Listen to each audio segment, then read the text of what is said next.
Subscribe to our YouTube channel for latest update and follow us on Instagram and Facebook. Hello, welcome to Vidyapeeth channel. This is Sonia Sharma. आज हम discuss करने जा रहे हैं class 9 का chapter number 2 that is polynomial. तो सबसे पहले इस चैप्टर का हम मतलब समझते हैं। यहाँ पे मैंने एक डेफिनेशन लिख रखी है, लेकिन इस डेफिनेशन में कुछ वर्ड्स होंगे जो अभी आपको क्लियर नहीं होंगे, तो उनको यहाँ पे मैंने लिख रखा है आपको समझाने के लिए कि उन शब्दों का क्या मतलब है। तो पहले डेफिनेशन देखते हैं। हमारे पास पॉलिनोमियल होती है कि ये एक ऐसा एक्सप्रेशन है which is composed of, compose मतलब कॉम्बिनेशन है किसका, वेरिएबल एंड कांस्टेंट का। तो यहाँ पे ये शब्द आपके लिए न्यू है, वेरिएबल एंड कांस्टेंट। तो ये देखिए यहाँ पे मैंने लिख रखा है, हम इसको जो है वो डिटेल में डिस्कस करेंगे। एंड एक्सपोनेंट्स, एक्सपोनेंट आपने 8th में पढ़ा है, right. That are using for mathematical operation, मतलब इन सारी चीजों का, वेरिएबल हो गया, कांस्टेंट हो गया, एक्सपोनेंट मींस पावर हो गया, इनका हम जो कॉम्बिनेशन जो होता है वो मैथमेटिकल ऑपरेशन, मैथमेटिकल ऑपरेशन मतलब एडिशन हो गया, सब्ट्रैक्शन हो गया, मल्टीप्लिकेशन हो गया, डिवीजन हो गया, इन एक्सप्रेशन को सॉल्व करने में यूज करते हैं। तो ऐसे कॉम्बिनेशन को हम क्या कहते हैं, पॉलिनोमियल। अब इसमें कुछ शब्द हैं जो हम बार बार यूज करेंगे इस चैप्टर में, तो उनका क्लियर होना बहुत जरूरी है। तो यहाँ पे आप देख सकते हो, सबसे पहले यहाँ पे लिख रखा है कांस्टेंट एंड वेरिएबल, क्योंकि ये कंपोज्ड है, मतलब कॉम्बिनेशन है कांस्टेंट और वेरिएबल का। पहले इसे क्लियर करते हैं। देखिए, कांस्टेंट जैसे कि अपने नाम को रिप्रेजेंट कर रहा है एनी फिक्स्ड वैल्यू, कोई भी ऐसी वैल्यू जो फिक्स होती है जिसे हम चेंज नहीं कर सकते।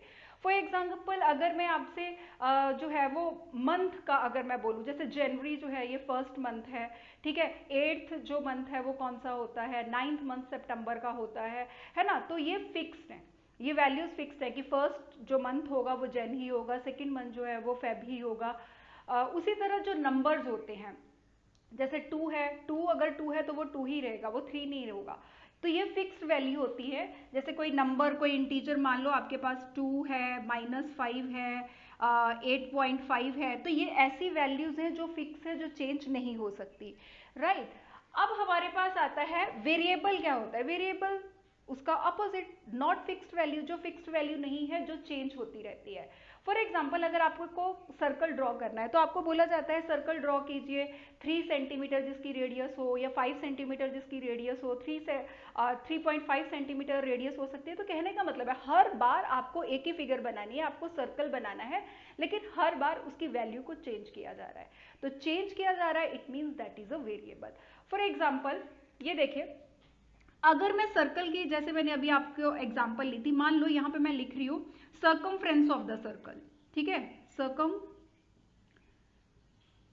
ऑफ सर्कल, वो क्या होता है, तो हमें पता है उसका फॉर्मूला होता है 2πr, ये फॉर्मूला होता है, राइट।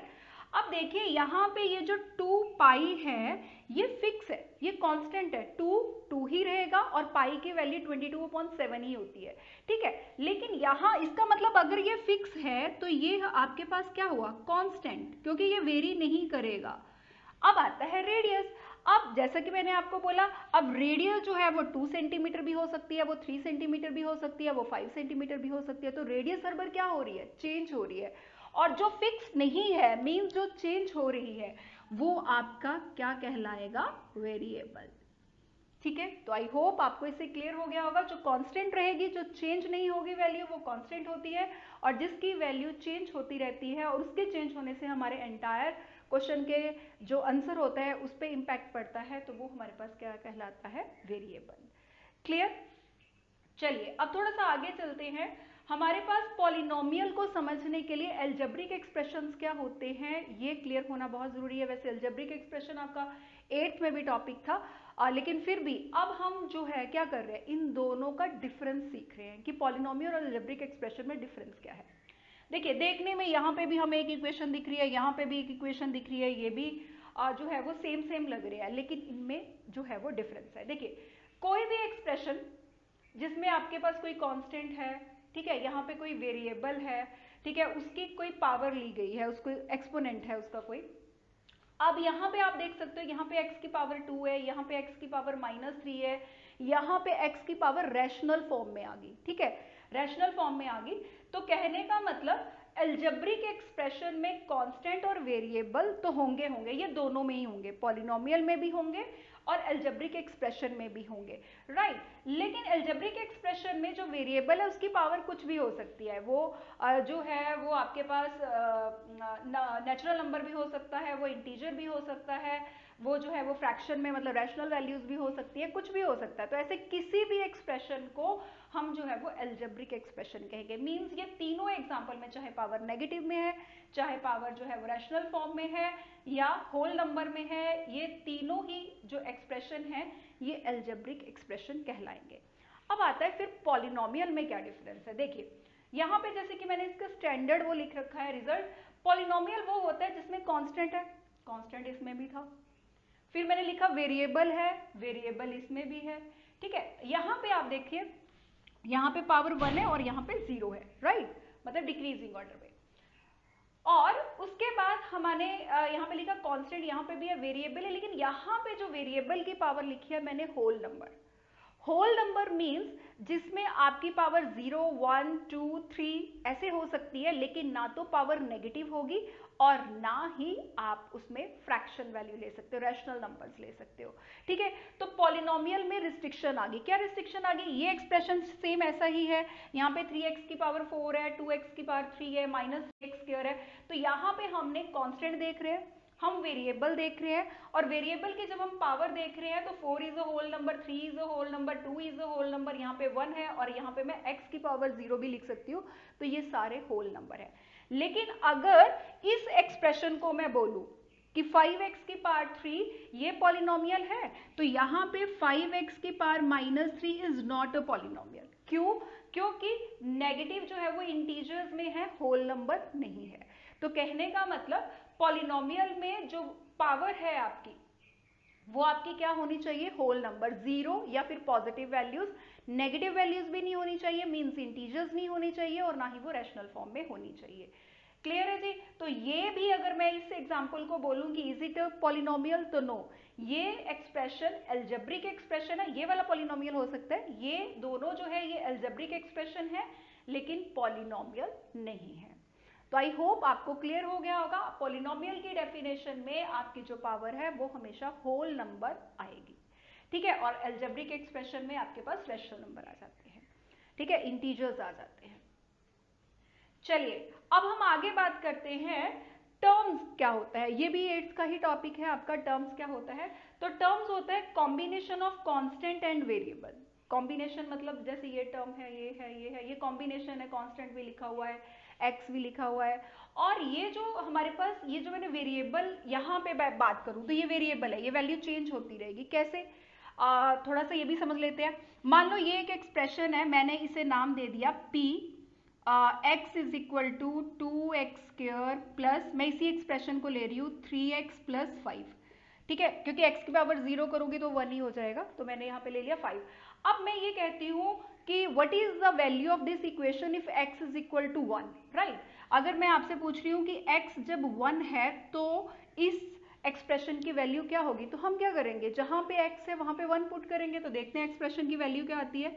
तो ये आपके पास आ गया 2 1 स्क्वायर, जहां जहां x है वहां पे हमने x की वैल्यू पुट कर दी, तो 1 का स्क्वायर 1 ही रहेगा, तो ये आ गया 2 प्लस 3 प्लस 5, तो ये आपके पास कितना आ गया 10, राइट। तो क्या हुआ, वेरिएबल x की वैल्यू जब हमने पुट की तो हमारे पास जो है ये जो p एक्सप्रेशन था दैट इज पॉलिनोमियल, उसकी वैल्यू जो है वो चेंज हो गई, ठीक है। अब मान लो यहाँ पे मैं x की जगह 2 पुट करूंगी तो p की कुछ और वैल्यू आएगी, x की जगह मैं 3 पुट करूंगी, तो मतलब वैल्यू वेरी करने पे हमारा आंसर भी चेंज हो रहा है, इसलिए हम इन्हें क्या कहेंगे, वेरिएबल। और ऐसा नहीं है कि यहाँ पे हमने सारी इक्वेशन में x लिखा है तो वो x ही होगा, ये y भी हो सकता है, z, t, u, v कुछ भी हो सकता है, मतलब कांस्टेंट के साथ 1 2 3 जिन वैल्यूज को हम चेंज नहीं कर सकते उनके साथ लगा हुआ कोई भी टी वाई एक्सप्रेशन जो होगा वो आपके पास क्या कहलाएगा, वेरिएबल।